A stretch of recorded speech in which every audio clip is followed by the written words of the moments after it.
Hey everybody, welcome to this weekend's reading for Saturday the 30th and Sunday the 31st of October.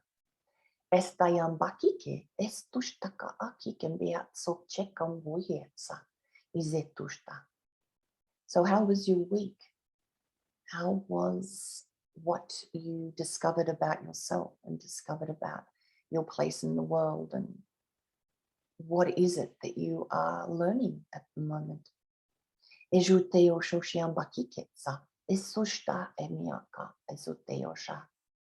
So understand that everything unfolds in divine order, in divine timing. Did you take your toes out of the sand and let the water and the waves carry you in the ebb and flow of life this week? Did you surrender to the ebb and flow?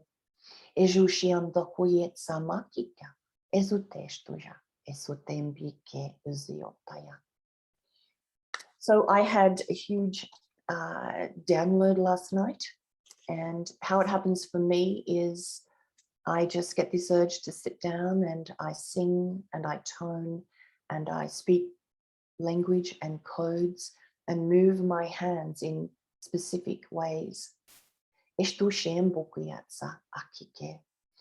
this can go on for half an hour, 45 minutes, as this energy enters me and is incorporated into me, assisted by the light language. And since then, the unicorns have been with me.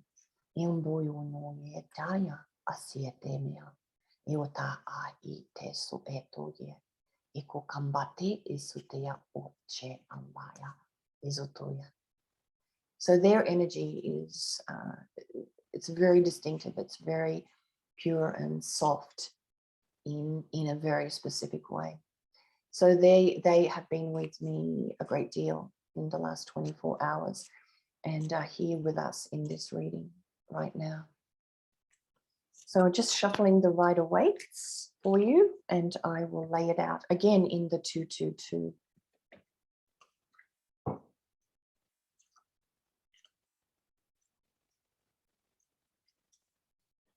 Okay.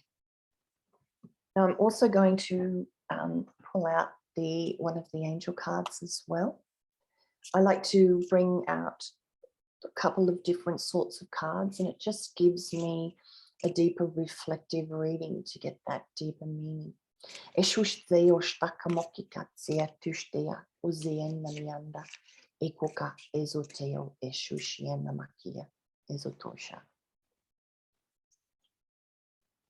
And there are the unicorn cards.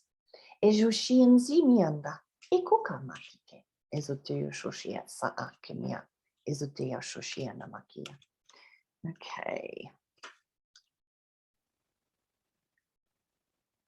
So I actually want to start with the angel card, which is life review. So for this weekend, take inventory of your life and resolve to change or heal anything that is unbalanced. Now, it's not that you haven't been doing this, but the other cards say, and using the other cards to reflect this, that this weekend you are going to get to the heart of a challenge, an emotional challenge. This is emotional conflict, speaking your truth. So you'll be getting to the heart of an issue. You will be understanding what's at the bottom of that pond.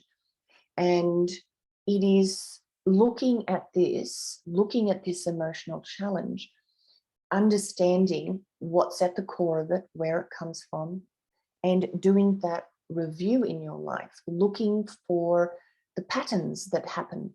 Is this something you've been doing over and over again? So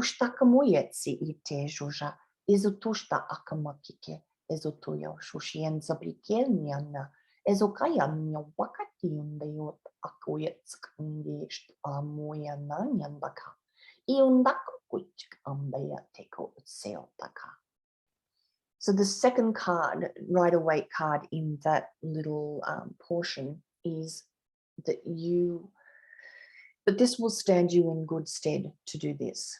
This will help you move forward in your life. So anytime really you're challenged, where does it come from? Why am I going through this? Look at your life and see if there's a pattern.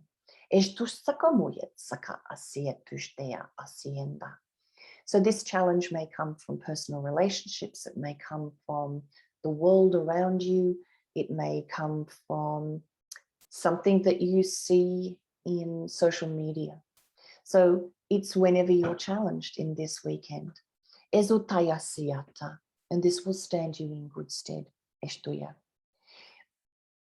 In the next two cards is this one, which is about incorporating that wisdom. That's what you're doing.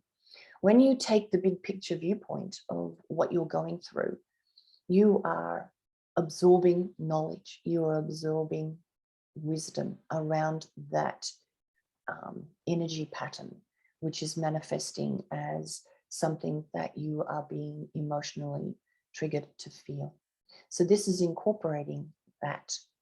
And it is sort of like an achievement in that you've come through, maybe not the war, but certainly come through the battle, one of the battles within it. And you have achieved a lot in that. So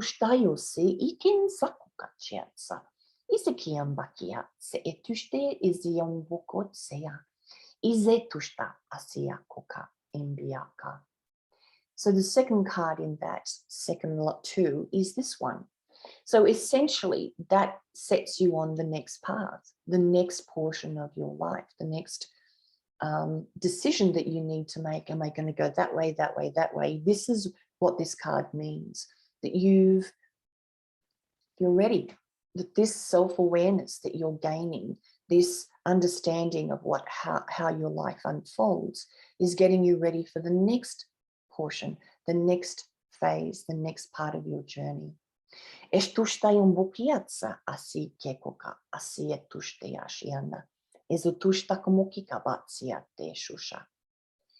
the next part of the journey is about allowing you to access. So as you clear and resolve these long-held energies and emotions and process them, it's sort of like it's helping you connect to deeper parts of you, reconnect to source, reconnect to God in a new way at a deeper level.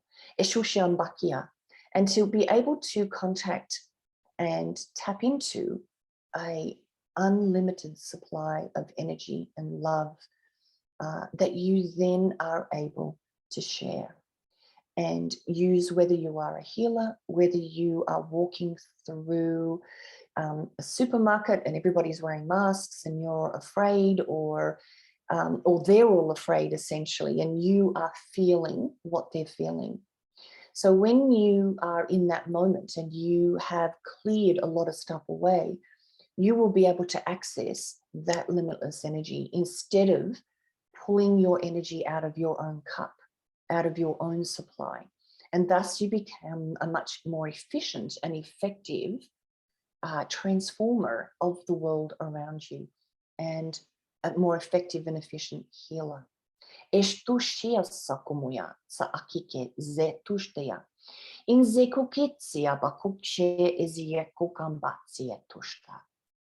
the second Rider-Waite card in that little section at the end is about balance in this reading between the giving and the receiving.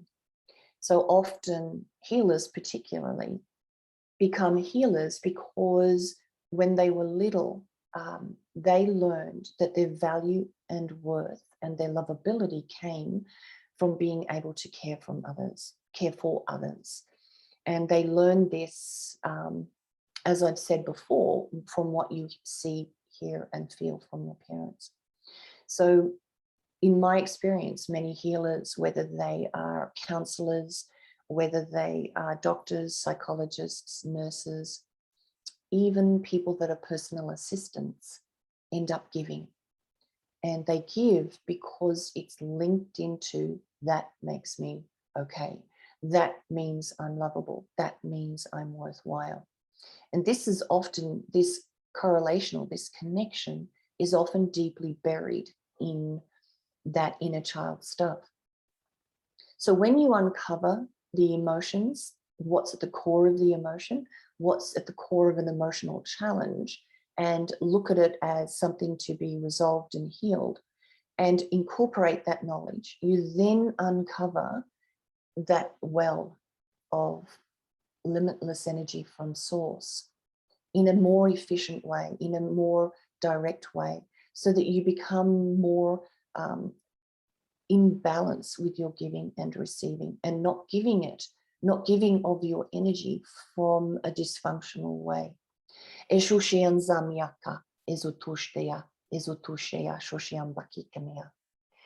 the unicorn card is to share. So it's about sharing your energy.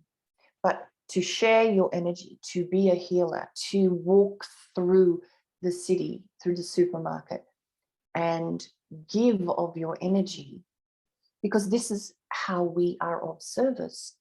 We are not only of service, giving to others in obvious ways, when you sit down and listen to somebody's, help them through their problems, or you work as a healer one-on-one.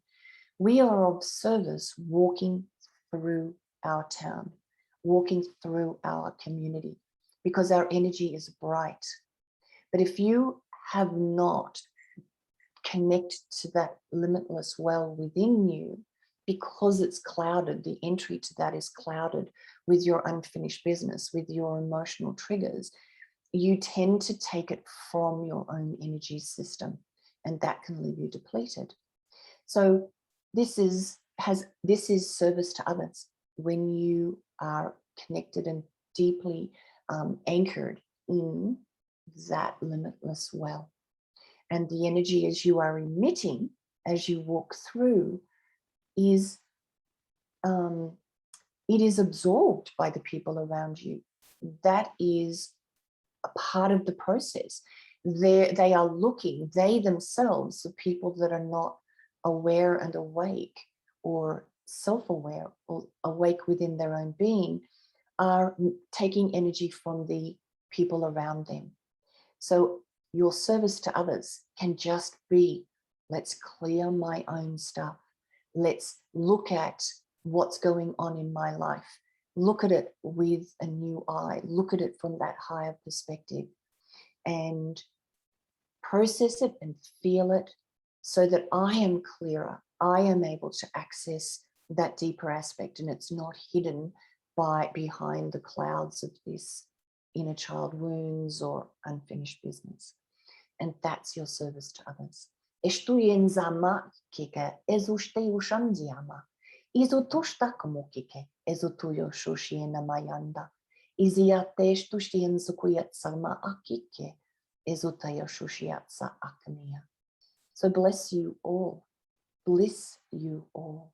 Ejushienzama kike, for your service and your bravery in facing what you are challenged by facing.